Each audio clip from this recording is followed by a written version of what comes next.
नमो अरिहन्ताणं नमो सिद्धाणं नमो आयरीयाणं नमो वज्रायाणं नमो लोय सव्यसाहूनं एष सुरासुरमणुषं वन्दितं धोदघायिकं मलं प्रणमामि वर्धमानं तीर्थं धम्मस्य कर्तारम्। तो यह गाथा 193 में ये बात हुई थी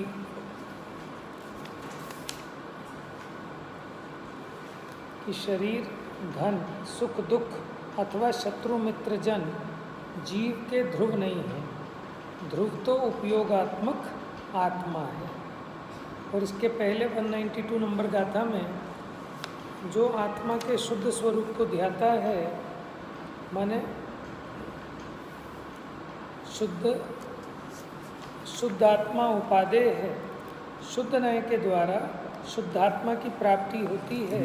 इस प्रकार की जो चर्चा चल रही थी, जहाँ ये कहा कि आत्मा ज्ञानात्मक है, दर्शनभूत है, अतीन्द्रिय महापदार्थ है, ध्रुव अचल निरालंब है। ऐसा होने से वो अपने से एक रूप और पर से भिन्न रूप रहता है, इसलिए मैं उसको शुद्ध मानता हूँ।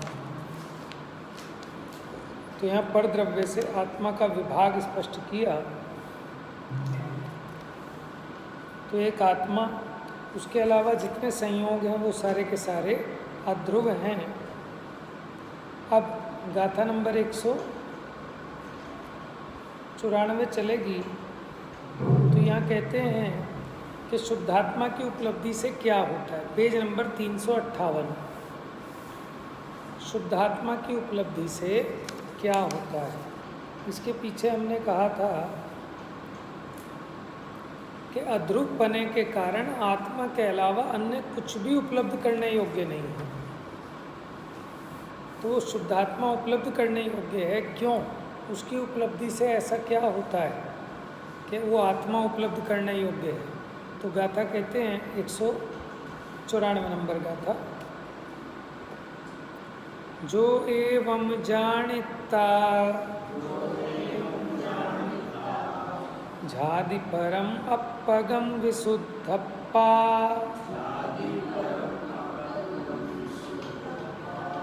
सागारो नागारो कवे दिशो मोह दुगंठी। जो एवं जानता, जो ऐसा जानकर, झादी माने ध्यान करता है, परम माने उत्कृष्ट, अपगम अपने आत्मा का, विशुद्धप्पा माने विशुद्ध आत्मा होता हुआ परम आत्मा का ध्यान करता है, वह सागारो नागारो यानी सागार हो यानी गृहस्थ हो, अनगार यानी मुनि, भले गृहस्थ हो भले मुनि हो,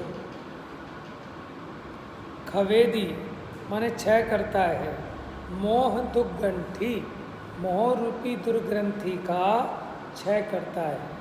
तो शुद्धात्मा को उपलब्ध करने से क्या हुआ कि मोह रूपी दुर्ग्रंथि का नाश हुआ, क्षय हुआ। आई अन्वयार्थ। जो ऐसा जानकर विशुद्ध आत्मा होता हुआ, कैसा जानकर, पीछे जो आत्मा का स्वरूप बताया ज्ञान दर्शनमय और आत्मा के अलावा बाकी सब अध्रुव हैं, ऐसा जानकर विशुद्ध आत्मा होता हुआ परम आत्मा का ध्यान करता है। वह साकार हो या अनाकार। अच्छा, यहाँ इन्होंने साकार अनाकार की जगह साकार अनाकार अर्थ भी किया है। मोह दुर्ग्रंथि का क्षय करता है। टीका देखिए। इस यथोक्त विधि के द्वारा जो शुद्धात्मा को ध्रुव जानता है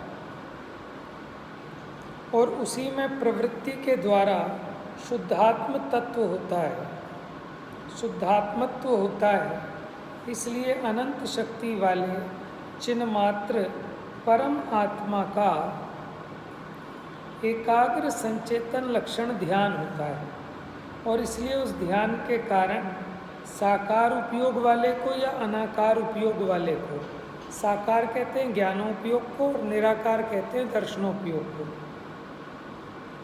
दोनों को अविशेष रूप से एकाग्र संचेतन की प्रसिद्धि होने से, एकाग्र माने एकाग्र चिंता निरोधो ध्यानम, अनादि संसार से बंधी हुई अति दृढ़ मोह दुर्ग्रंथि छूट जाती है।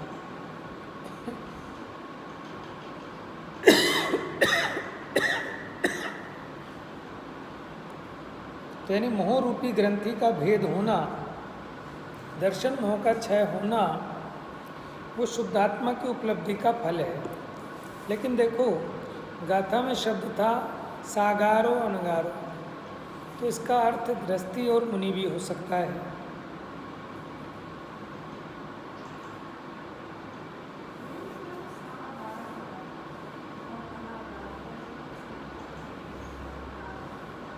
हाँ तो ठीक है ना, सागार अणगार, और उसका अर्थ इन्होंने साकार और अनाकार भी कर दिया। अगर इसका अर्थ साकार लोगे तो साकार उपयोग यानी ज्ञान और निराकार उपयोग यानी दर्शन। अमृतचंद्राचार्य ने तो इस प्रकार से अर्थ किया है।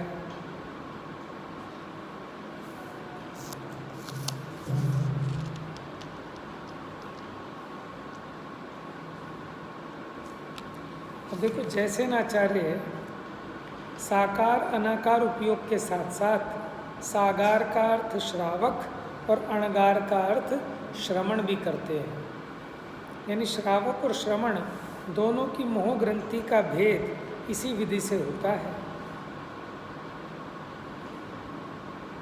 आपको ये कहेगा भाई साहब जो सच में श्रावक है और मुनि हैं उनके दर्शन मोह रूपी ग्रंथि तो है ही नहीं, तो फिर भेद किसका करता है?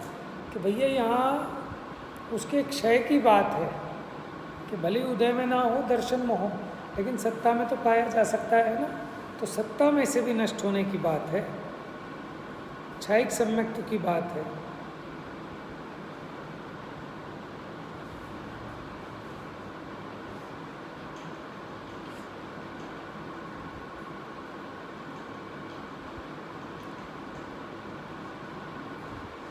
देखो अब मोह ग्रंथि तोड़ देता है, तो फिर मोह ग्रंथि टूटने से क्या होता है? अगली गाथा देखो 195 नंबर, जो निहद मोह गंठी राग पदों से खवीय सामण्य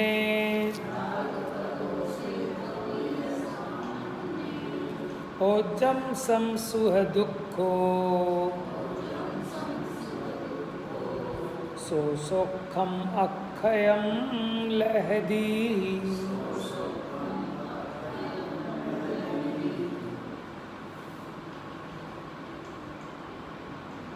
क्या कहते हैं? जो निहत मोह ग्रंथि माने जो मोह ग्रंथि को निहत माने उसका नाश करके, राग पदों से माने राग द्वेष को, खवीय माने क्षय करता है।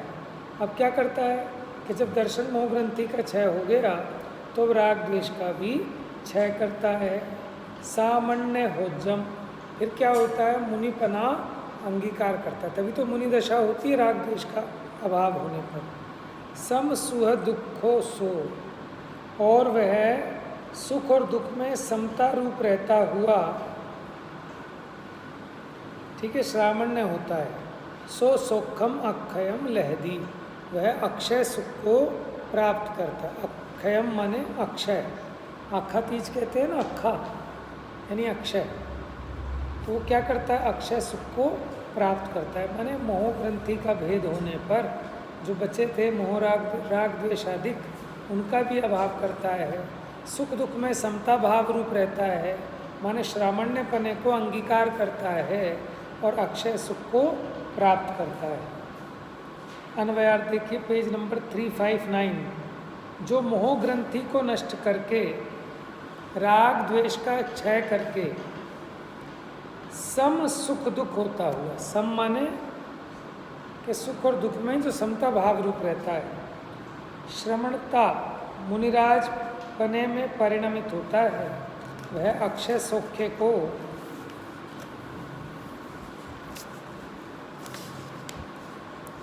प्राप्त करता है। टीका देखिए, मोह ग्रंथि का क्षय करने से, अब मोह ग्रंथि जिसका बीज थी, मूल थी, ऐसे राग द्वेष का क्षय होता है और उससे राग द्वेष का क्षय होने से सुख दुख समान है, ऐसे जीव का परम मध्यस्थता जिसका लक्षण है, ऐसी श्रवणता में परिणमन होता है और उससे अनाकुलता जिसका लक्षण है, ऐसे अक्षय सुख की प्राप्ति होती है। मैंने धर्म की चर्चा की थी 7वीं गाथा में, मोह खोह विहीणो परिणामो अपनो हुसमो चारित्रम खलु धम्मो, चारित्र ही धर्म है और धर्म क्या है? समता भाव। और समता भाव क्या है? मोह और क्षोभ यानी राग द्वेष से रहित आत्मा का परिणाम वो समता भाव है। तो देखो यहाँ क्या कहा कि मोह ग्रंथि का नाश हुए बिना राग द्वेष का नाश नहीं होता और राग द्वेष का नाश हुए बिना सुख दुख में समता भाव नहीं होता और समता भाव हुए बिना सच्चा मुनिपना नहीं होता और मुनिपना हुए बिना निराकुलता रूप सच्चा सुख नहीं होता। इसलिए मोह ग्रंथि का क्षय करना चाहिए। तो इससे कहा कि मोह रूपी ग्रंथि के छेदन करने से क्या फल मिलता है कि अक्षय सुख रूपी फल प्राप्त होता है।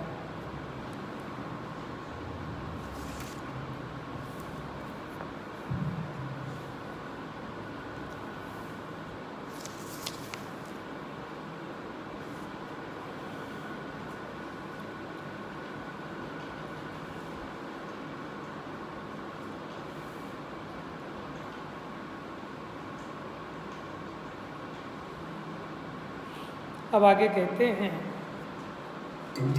गाथा नंबर 156। अब एकाग्र संचेतन जिसका लक्षण है, माने एक ही विषय को मुख्य करके जानना जिसका लक्षण है, ऐसा ध्यान आत्मा में अशुद्धता नहीं लाता, ऐसा निश्चित करते हैं। कोई कहे साहब अब आप आत्मा का ध्यान करोगे, भी तो राग हो गया ना कि आप एक आत्मा को मुख्य करके उसके प्रति आपका झुकाव है, राग है, तो उससे भी अशुद्धता आएगी। तो वो कहते हैं कि ध्यान आत्मा में अशुद्धता नहीं लाता, ऐसा निश्चित करते हैं। देखिए पढ़ते हैं,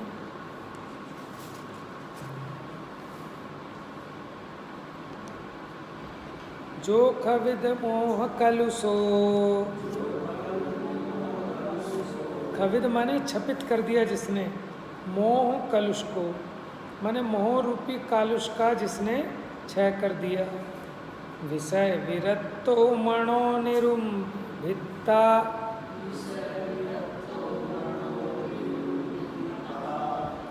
माने विषयों से विरक्त हो गया।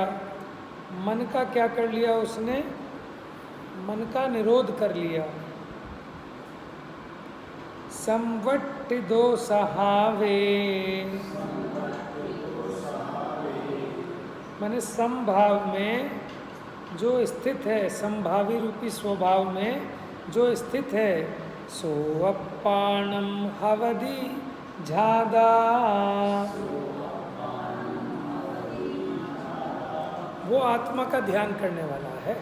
देखो आत्मा का ध्यान करने वाले का लक्षण बताया कि जो मोह मल का क्षय करके विषय से विरक्त होकर मन का निरोध करके स्वभाव में सम अवस्थित है, वह आत्मा का ध्यान करने वाला है। समझ में इतने गुण हैं ध्यान करने वाले के।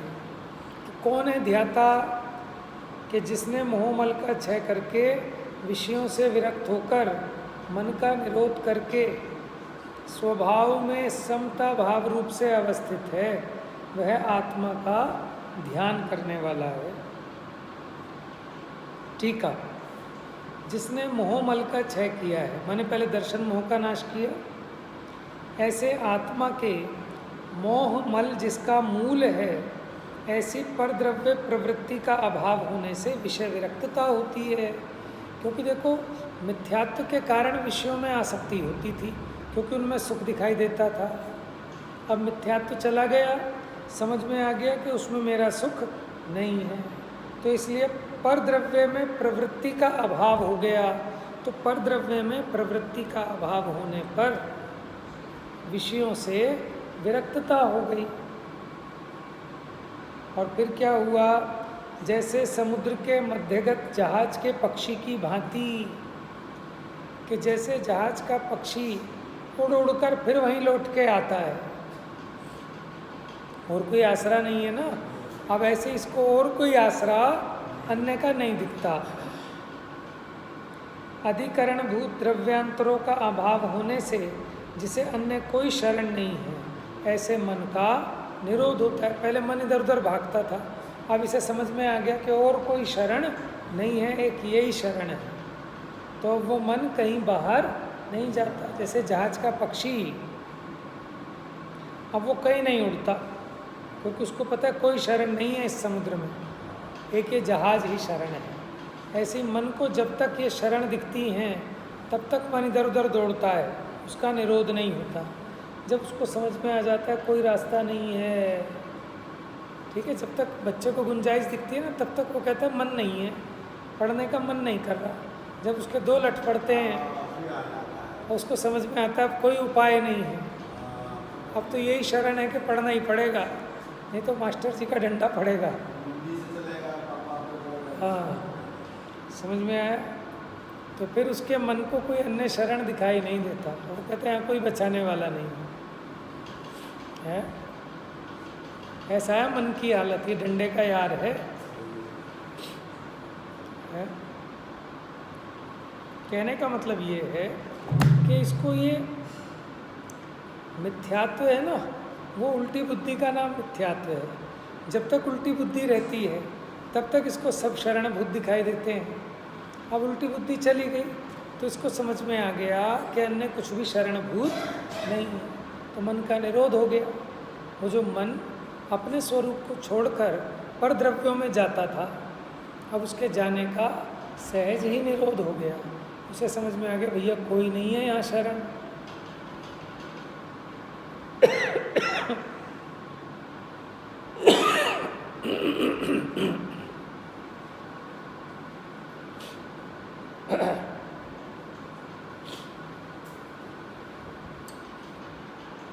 जैसे समुद्र के बीच में पहुँचे हुए किसी एकाकी जहाज पर बैठे हुए पक्षी को उस जहाज के अतिरिक्त अन्य किसी जहाज का, वृक्ष का या भूमि का कोई आधार ना होने से दूसरा कोई शरण नहीं है, इसलिए उसका उड़ना बंद हो जाता है।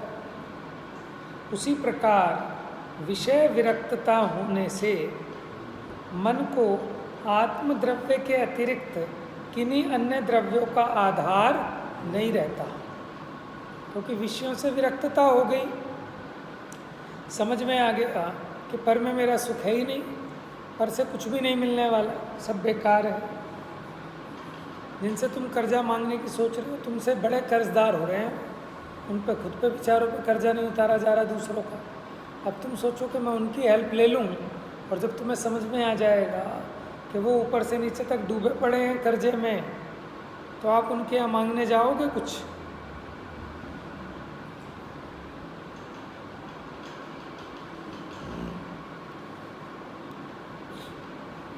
उसी प्रकार विषय विरक्तता होने से मन को आत्मद्रव्य के अतिरिक्त किन्हीं अन्य द्रव्यों का आधार नहीं रहता, इसलिए दूसरा कोई शरण न रहने से मन निरोध को प्राप्त हो जाता है। और इसलिए मन का कार्य था विकल्प करना, चंचलता, वो समाप्त हो जाती है।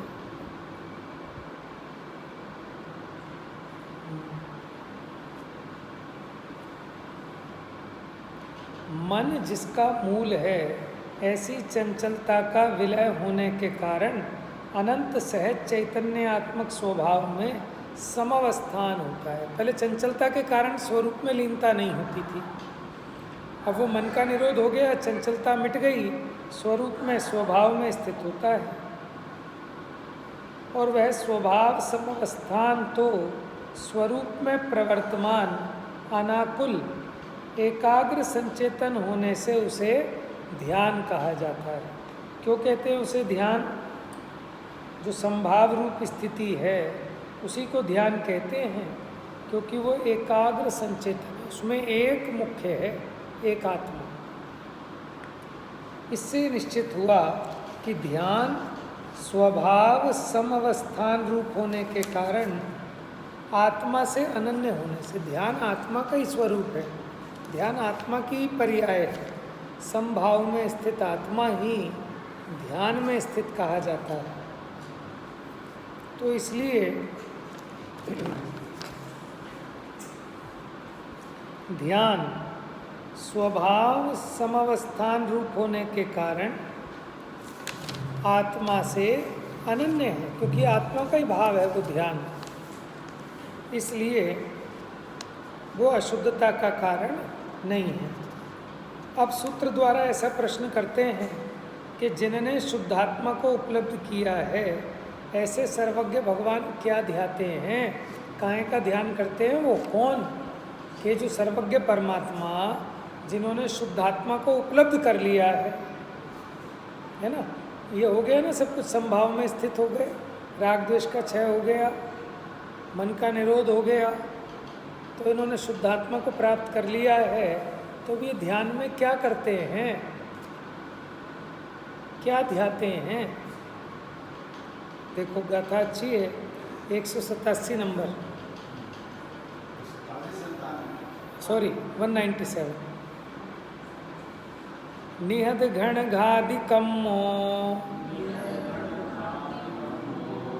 पच्चखम स्वभाव तच्चन्हु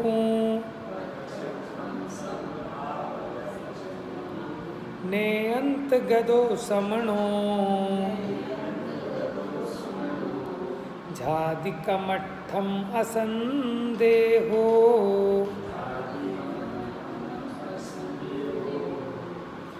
देखो, निहत घन घादिकम्मो, जिसने निहत माने अभाव कर दिया है घन घाती कर्मों का।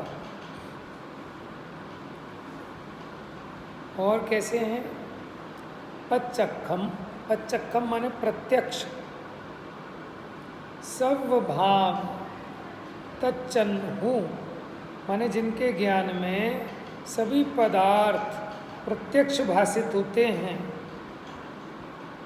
ठीक है, सब भावों को पच्चखम माने प्रत्यक्ष रूप से, तच्चन्हु मैंने तत्वज्ञ है, नेयंत गदो ज्ञेय के अंत को प्राप्त हैं। जितने भी ज्ञेय हैं उन सबको उन्होंने अपने ज्ञान में जान लिया। समणो झादि कम्मठम असंदेहो, तो ऐसे श्रमण किस पदार्थ को ध्याते हैं, ये प्रश्न खड़ा किया। पहले उनका स्वरूप बताया कि जिन्होंने घनघाती कर्मों का नाश कर दिया, सर्व पदार्थों के स्वरूप को प्रत्यक्ष जानते हैं, ज्ञेयों के पार को प्राप्त हैं, ऐसे संदेह रहित श्रमण जिन्हें कोई संदेह नहीं है, क्योंकि सब कुछ ज्ञान में जानने में आ रहा है, तो किस पदार्थ को ध्याते हैं? अब उन्हें ध्याने के लिए बचा क्या? जब सब कुछ उनके ज्ञान में प्रत्यक्ष जानने में आ गया, अब काहे का ध्यान करते हैं फिर वो? प्रश्न समझ में आ रहा है? क्यों ध्यान करें?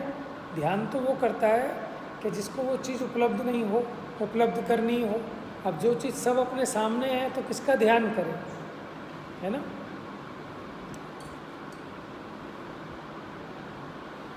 माने वो जो इसमें परीक्षा मुख का उदाहरण है, या प्रमेय कमल मार्तंड में है कि पीते कारागारे, कि वो अभी नवविवाहित पत्नी अपने पीहर गई है और उसका पीहर यहाँ से लाखों किलोमीटर दूर है, मान लो लाखों तो नहीं, चलो 1000 किलोमीटर दूर है। और मैं इस काल कोठरी में बैठा हूँ जहाँ इतना घोर अंधकार है कि किसी सुई के द्वारा भी छेदा नहीं जा सकता, दुर्भेद्य सूच्य। और ऊपर से मैंने अपने नयनों को मीलित भी कर लिया है, बंद भी कर लिया है, तो भी मुझे अपनी प्रेयसी का मुखमंडल प्रत्यक्ष साफ दिखाई दे रहा है। समझ में आया कैसे दिखाई दे रहा है? यही तो ध्यान है। एक वो मुख्य हो रहा है, कुछ नहीं होने पर भी वो एक मुख्य दिखाई दे रहा है। अच्छा, अब जब उसकी बीवी उसके सामने बैठी हो तब होगा क्या बीवी का ध्यान? कि तब ध्यान करने की क्या ज़रूरत है? ध्यान तो उसका किया जाता है कि जो अपने को उपलब्ध नहीं है, जो प्रत्यक्ष नहीं है, जिसको प्राप्त करना है। सर्वज्ञ के ज्ञान में कोई ज्ञेय ऐसा नहीं बचा कि जो उनके ज्ञान में जानने में ना आ रहा हो। तो फिर अब वो काहे का ध्यान करते हैं, ऐसा प्रश्न खड़ा किया।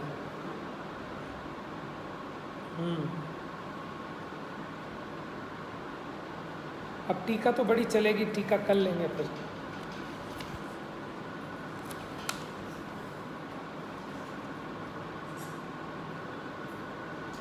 तो यहाँ कहते हैं, अगली गाथा में कहेंगे कि उन्होंने जिस शुद्धात्मा को उपलब्ध किया है वह सकल ज्ञानी सर्वज्ञ आत्मा इसका ध्यान करते हैं। अनिंद्रिय इंद्रियातीत हुआ आत्मा सर्व बाधा रहित संपूर्ण आत्मा में समंत सौख्य तथा ज्ञान से समृद्ध वर्तता हुआ परम सौख्य का ध्यान करता है। माने अब तो उसके फल को भोगते हैं। समझ में आया? ध्यान क्या करते हैं? अब तो शुद्धात्मा की उपलब्धि होने पर जो अक्षय सुख होता है उस सुख को ही भोगते हैं। सच पूछें तो अनंत को ध्यान करने लायक अब कुछ भी रहा नहीं। तो फिर क्या ध्याते हैं कि कुछ नहीं ध्याते, अब तो उस अक्षय सुख का भोग करते हैं। समझ में? सुख को भोगते हैं। अब इसकी चर्चा कर लेंगे। जावाणी के ज्ञान से सूझे लोकालो, सोवाणी मस्तक नमो सदा देखता हूँ धो।